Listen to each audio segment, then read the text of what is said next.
నమస్తే మదన్న.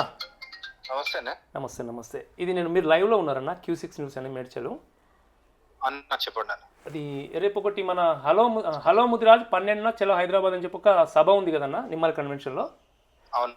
ఇది మనకు అంటే మన కాన్సెన్స్ సంబంధించిన ముదిరాజులో వస్తారన్న ఇక్కడ తెలంగాణ రాష్ట్ర వ్యాప్తంగా ఉన్న వాళ్ళు వచ్చారు. తెలంగాణ రాష్ట్ర వ్యాప్తంగా ఉన్న వాళ్ళు మొత్తం ఎంతమంది వస్తారనుకుంటారన్న?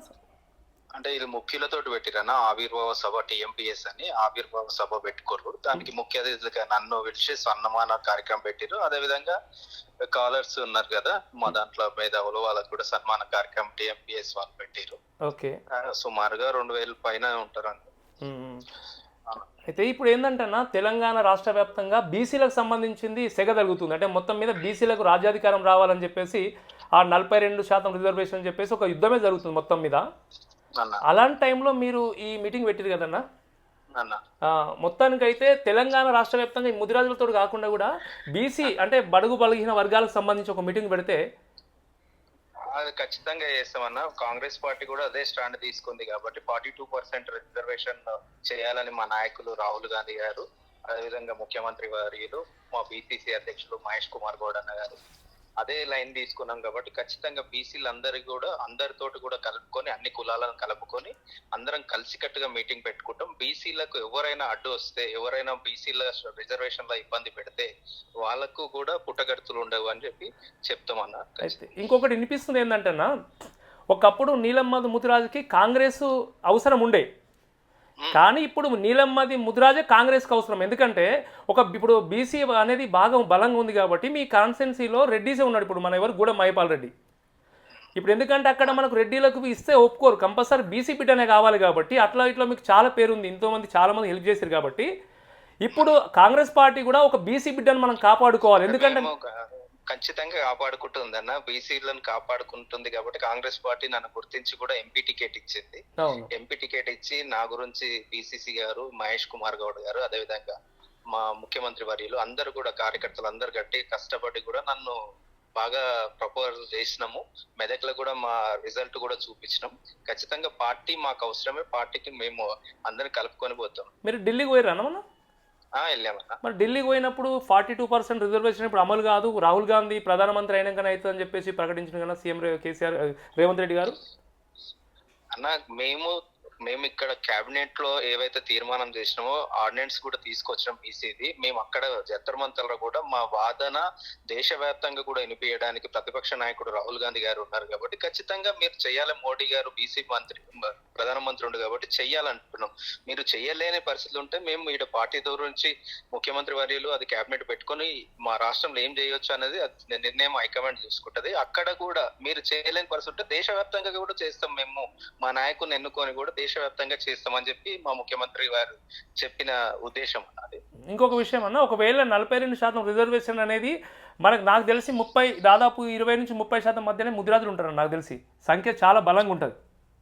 ఈ బీసీలలో మేజర్ గా ఉంటది కదా. మరి అలాంటి సంఖ్యనే మళ్ళీ మనకు వచ్చింది 42% అంటే అందులో 10% ముస్లింలే ఉంటారు. వాళ్ళని బీసీలు చేర్చారు కదన్నా. 10% అంటే 42లో 32 దారుణం కదన్నా.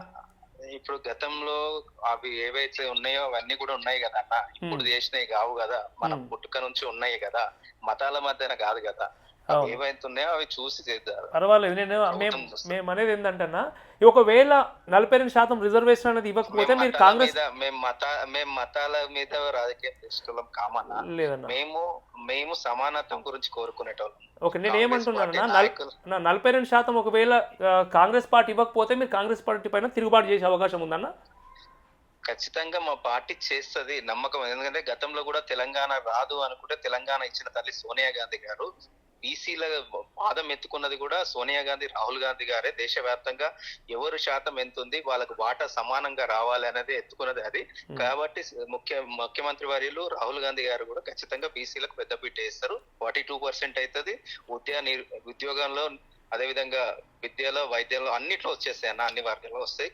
వెయిట్ చూస్తూనే ఉండండి, అన్ని అయితేనే ఉంటాయి. ఇంకొక విషయం అన్న, ఇప్పుడు ఇంకొక 3 నెలల్లో పడంచెరు కాన్స్టిట్యున్సీ కాబోయే ఎమ్మెల్యే నీలం ముదిరాజు అని చెప్పేసి వినబడుతుందని. ఎందుకంటే గూడెం మహిపాల్ రెడ్డి రాజీనామా చేయాల్సి వస్తుందేమో కంపల్సరీ. అది ఇంకా ఏం కాలేదు కానీ అది అయిన రోజు పార్టీ ఎవరికి నిర్ణయం చేస్తే పార్టీ నిర్ణయమే మా నిర్ణయం. ఇప్పుడు చాలా వరకు మా మేడ్చల్లో కావచ్చు చుట్టుపక్కల కంపల్సరీ గట్టిగా వినిపిస్తుంది అన్న. ఎందుకంటే బీసీల కోసం అన్ని కుల మతాల కోసం బడుగు బలిగిన వర్గాల కోసం కష్టపడుతున్నాడు కాబట్టి ఇప్పుడు ఎట్లా అయినా రాజీనామా చేయాల్సి వస్తే కంపల్సరీ నీలం ముదిరాజు ఎమ్మెల్యే అని చెప్పేసి అది కోర్టు స్పీకర్ గారి దృష్టిలో ఉంది. అది ఆ నిర్ణయం అది చేస్తారు. అది ఏదున్నా హైకమాండ్ నిర్ణయమే మా నిర్ణయాలు ఉంటాయి, పార్టీ నిర్ణయం. ఓకే అన్న, మొత్తం మీద అయితే బీసీలను కలుపుకొని పోతున్నావన్నా, మీకైతే థ్యాంక్స్ చెప్పాలి. బీసీలమేనే, ఎందుకంటే ఈ రాష్ట్రంలో ఈ దేశంలో కూడా ఎక్కువ మంది ఉన్నాం బీసీ. అదే కానీ చైతన్యం వస్తుంటావు అన్న బీసీలలో? 100% వస్తుందన్న. వస్తుందనే కాదు, వస్తుంది, ఇంకా బలంగా కూడా అవుతుంది అన్న. 2019 కంటే ముందు కూడా బీసీలో ఇంత చైతన్యం లేదన్న. అప్పుడు ముదిరాజులలో అసలు మెయిన్ లేదు. మీరు వచ్చినప్పుడు అయితే ఎప్పుడైతే ఎంటర్ అయ్యారో దాని తర్వాత విపరీతమైన క్రేజ్ పెరిగిపోయిందన్న. మీకు ఇక్కడ ఈ కాన్స్టిట్యున్సీ కాదు, నిజామాబాద్ కావచ్చు, ఖమ్మం కావచ్చు, ఎక్కడైనా మీ పేరు మీద చాలా వరకు సంఘాలు పెట్టుకొని చాలా వరకు మీ పేరుని గుర్తు చేసుకుని నడుపుతున్నారన్న. ఒక బీసీలలో గతంలో కూడా బీసీ ఉద్యమం చేసిన వ్యక్తిగా నీలం మధు గారిని, అందుకే మా కమ్యూనిటీ అదేవిధంగా బీసీ సంఘాలు అన్ని వర్గాలు కూడా నీలం మధు అంటే అందరివాడు, ముఖ్యంగా ఆయన దగ్గర మానవత్వంగా ఉంటాడు, అందరితో కలుపుకోవద్దు, సౌమ్యుడు, ఇంకోరిని కాంట్రవర్షన్లు ఉండడం ఉండే వ్యక్తి అనేది. అయితే మొన్న ఒక విషయం వినబడింది అన్న మీ గురించి. ఏంటంటే ఇప్పుడు తీన్మార్ మల్లన్న ఉన్నాడు కదా, తీన్మార్ మల్లన్న బీసీల కోసం కాంగ్రెస్ పార్టీకి రాజీనామా చేసి బీసీల కోసం కొట్లాడుతున్నాడు. కొట్లాడినప్పుడు ఒక చిన్న మీటింగ్లో ఏర్పడ్డ సందర్భం ఏంటంటే మల్లన్న కొట్లాడుతూ నీలం ముదిరాజు అని బీసీల కోసం మొదటి నుంచి కొట్లాడుతున్న వ్యక్తి కదా, మరి ఈ మల్లన్న కోసం బీసీల పక్షాన్ని ఎందుకు సపోర్ట్ చేయట్లేదు అని చెప్పేసి ఒక చిన్న క్వశ్చన్ వేసిరన్న ఒక మీటింగ్లో. వాళ్ళకి ఏం చెప్పదలుచుకున్నాను మీరు? అది మీ దగ్గరికి లైవ్లో వచ్చినప్పుడు చెప్తాను నేను. ఓకే థ్యాంక్ యూ అన్న. ఓకే. మొత్తానికైతే నీలం ముదిరాజు గారు కూడా మొత్తానికైతే బీసీల పక్షాన పోరాడుతున్నాడు.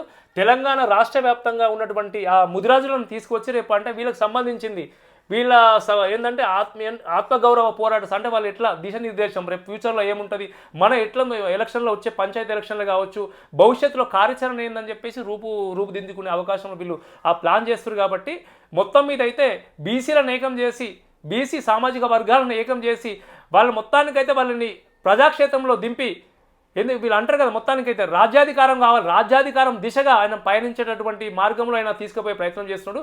మొత్తానికైతే బీసీలు అంటే నీలం మధు, ముదిరాజులు అంటేనే నీలం మధు. ఈ నీలం మధు అనే వ్యక్తి ముదిరాజులకు కావచ్చు బీసీ సామాజిక వర్గానికి ఒక వెన్నుముక అని చెప్పాలి. మొత్తానికైతే వాళ్ళ బలమైన శక్తిగా మారుస్తున్నాడు.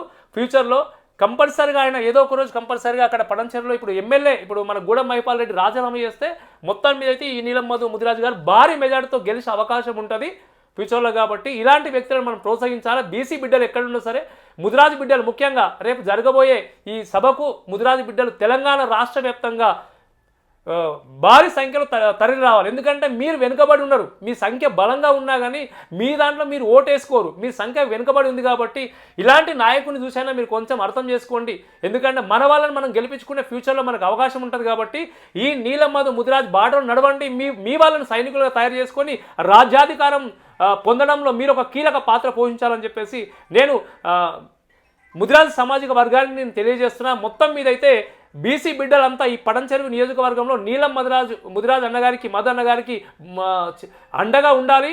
ఆయన ఎక్కడ ఉన్నా ఏ విధంగా ఉన్నా ఆయనకి ఎప్పుడు వెన్నంటూ ఉంటూ ఆయన